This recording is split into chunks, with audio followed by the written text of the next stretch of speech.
Good morning and welcome back. Today is December 24th, 2023. It's a Sunday and we are just one day away from the Christmas. The time is 7 o'clock MST, that is Mountain Standard Time. And a couple of hours ago, we entered into this new time zone.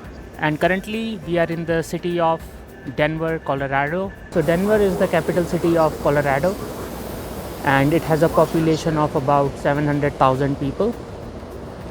We arrived at the station about 30 minutes early and I have almost an hour to explore and see what's out there. So as I anticipated, nothing is open inside the station, no souvenir shop, and since it's quite early, I don't think any other stores in the neighborhood would be open either. It's quite chilly here. The temperature is 28 degrees Fahrenheit, but I want to explore this city as much as I can. So that's why I'm just roaming around. And you may be able to tell on the video that it's snowing here. So it's a day before Christmas and it's snowing. What a perfect combination. And it's little windy also. You may be able to hear it on the audio as well. But let's keep exploring, keep going around and see what's out there for us. Let me show you something really interesting and then I will tell you the interesting fact. So here we go. Denver, the Mile High City. So Denver is called the Mile High City because it is exactly 1 mile above the sea level. I think that comes out to be about 5,280 feet. So that was something I didn't know about. So that's an interesting fact which I shared with you and I hope you found it interesting too. Here I'm showing you the downtown area of Denver, Colorado. The reason I went little far away from the station is because I wanted to check out 7-Eleven and see if they have any souvenirs, but they don't, so that's all right. Maybe some other time. I'm at the corner of Blake and 17th Street and 7-Eleven was at the corner of Blake and 18th Street. So fairly close, and in front of me is the Union Station. So I did find the coffee place I was looking for and I got myself a grilled cheese sandwich and a matcha latte, but I won't be eating here. I need to run to my train because it's only 15 more minutes before we leave. And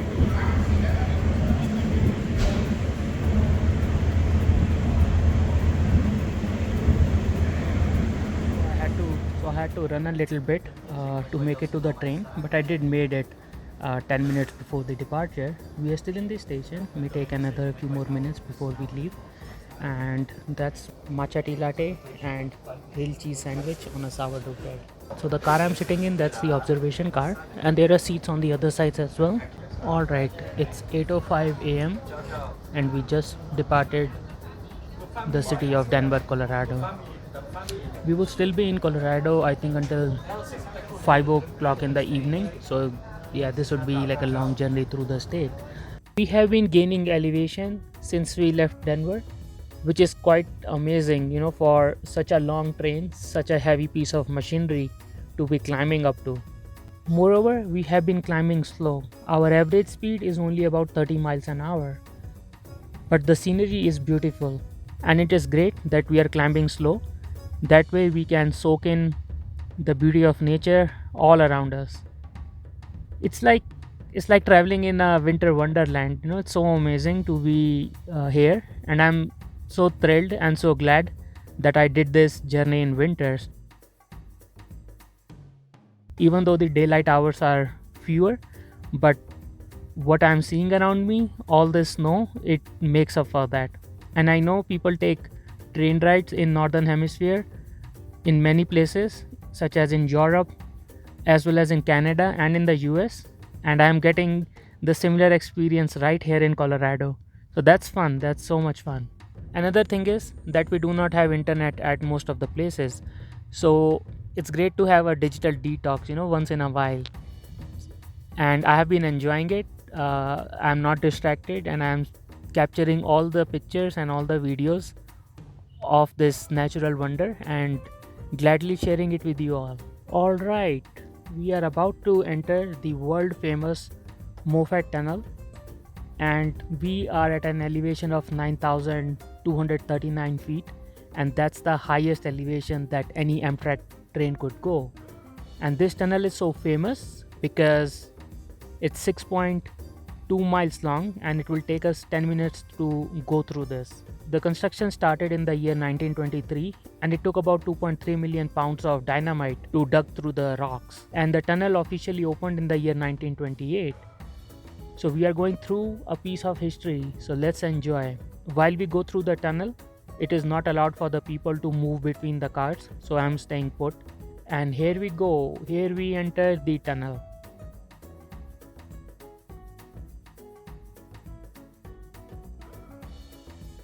It has been almost 7 minutes that we are going through the tunnel and it has still not finished. So there are almost 3 more minutes to go. So fun to be here.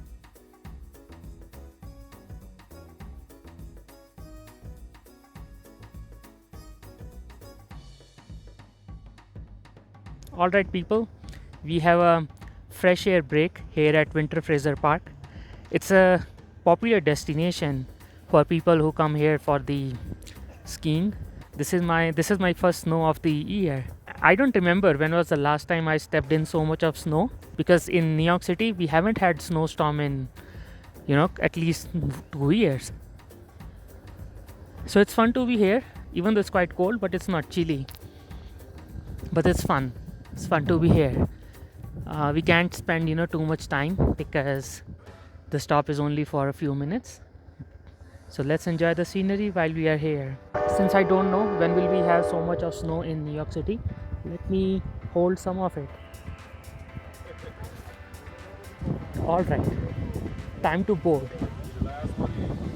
Moffat Tunnel is also famous for a couple other reasons. First, when it was opened, it was the longest tunnel in the Western Hemisphere, and secondly, it used new construction technology for building tunnels. And more importantly, another reason for this tunnel being so famous is that it cuts right through continental divide, which runs all the way from Alaska to the tip of South America, and that continental divide splits the water of North America and South America between Atlantic Ocean and Pacific Ocean. Now that the sun is out, the snow looks even nicer.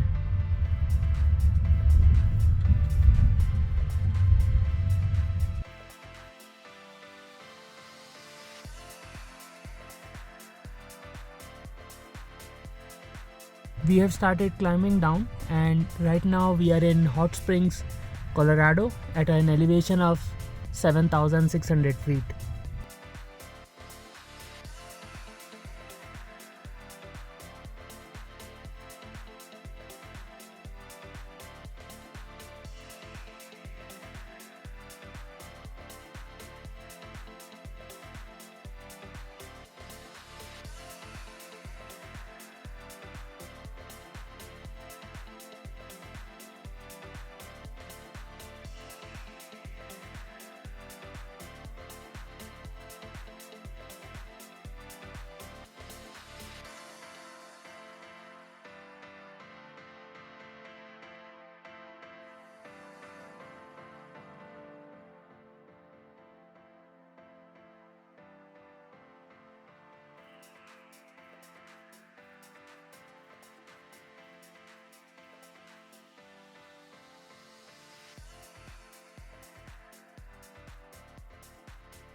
I have finished my lunch and I ordered savory chili bowl, which you can see here in the picture. And I was sitting with the Korean couple, nice people from Santa Barbara, and they are also taking this train from Denver, Colorado. During the time when we were having lunch, there was such a nice scenery that came across, and we even saw a frozen waterfall, but since we were eating, I couldn't record a video. Nevertheless, what I am showing you right now, it's Glenwood Canyon, and it's a stretch of 12.5 miles, and some of these rock walls you are seeing, they are as high as 1300 feet. Something very interesting I came across, it was an announcement which was made by the conductor, that between the hours of 5 a.m. and 10 p.m. the smoking is not permitted in the city of Glenwood. This is the first time I am ever hearing of such a law anywhere in the US or even in Canada. You may be able to see how the scenery has been changing, and it's so impressive and so amazing. It's a mix of sun and cloud, and in either situation, the scenery is picture perfect. I hope you're enjoying it as much as I am enjoying it. See, what I find mesmerizing about these rocks in front of me is that they are not straight, they are not parallel to the ground, they are at an angle of 45 degrees. And this is very different than the landscape we saw a little while ago. That's so impressive. And another impressive thing is, whenever I see a canyon, whether it's the Grand Canyon in Arizona or this one, that all these structures have been made just by wind and by water. That's incredible. Just thinking about is mind-boggling. We are pulling into the station of Glenwood Springs in next few minutes. We were stuck for I think about 10 to 15 minutes earlier.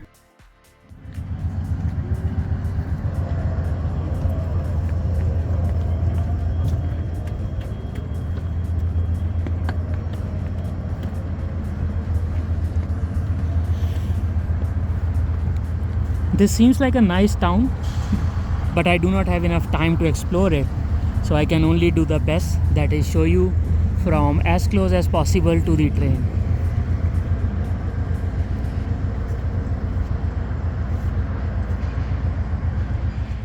See how the scenery has been changing. Earlier it was brown rocks and now it has become red rocks. When I was doing my research, and at many places I'd read people saying that this is the most scenic route of Amtrak, and it is rightly so. All the way from Denver, Colorado up until now, the scenery has changed so much that it's difficult to describe it in the words. It can only be seen or experienced. So I highly recommend taking this train, if not all the way from Chicago to Emeryville, then most certainly from Colorado to Reno. We are currently going through the town of Palisade in the state of Colorado, and it's a very small town of less than 3,000 people, but there are over 30 wineries here.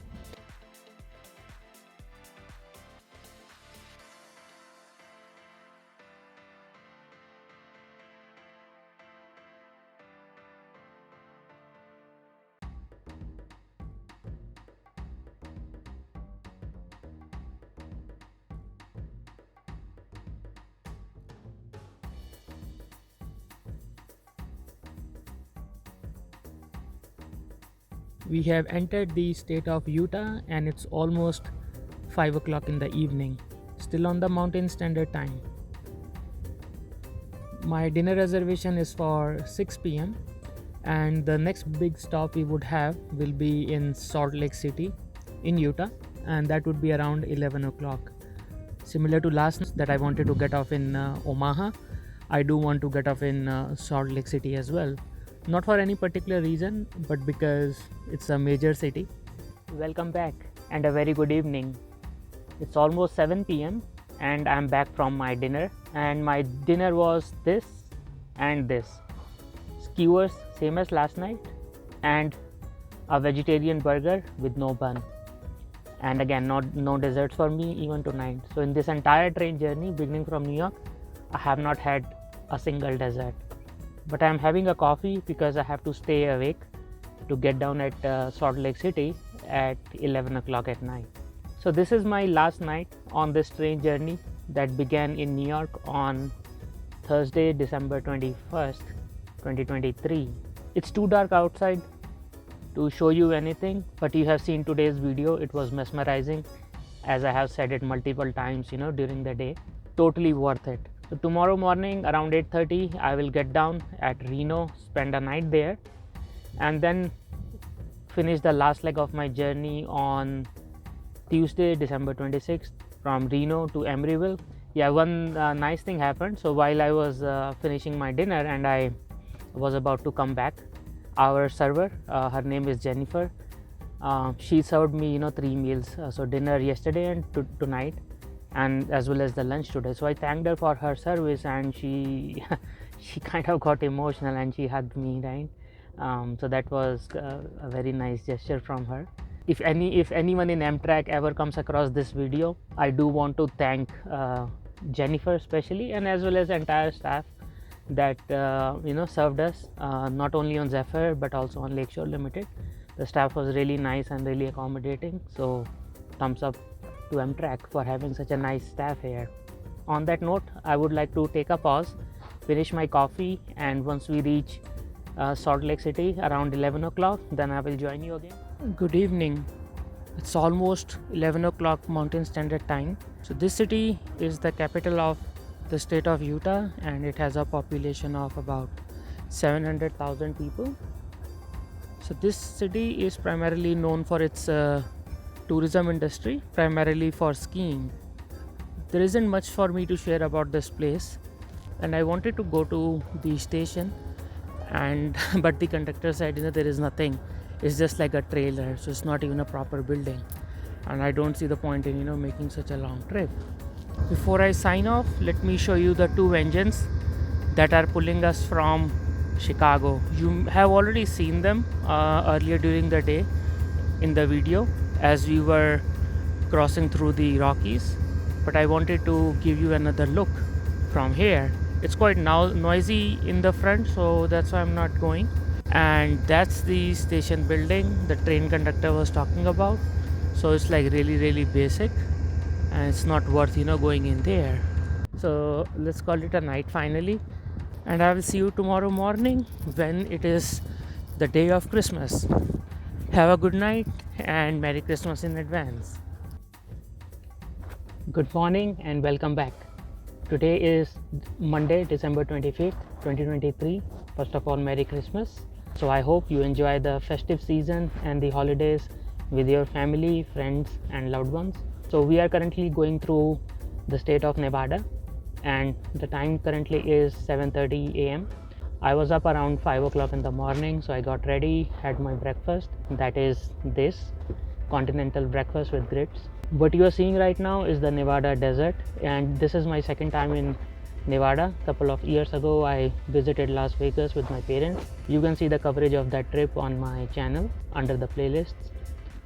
As I take you through the scenery in Nevada desert, let me share some observation. I have taken two long distance trains, one in Canada and one in the US, and there are some differences that I found. The first one is about the observation car. So here on the Zephyr, there is only one observation car that is accessible by passengers in sleeping coaches as well as the regular coach classes. However, that's not the case with the Canadian that goes from Toronto to Vancouver. There are a couple of observation cars. They are known as the dome cars.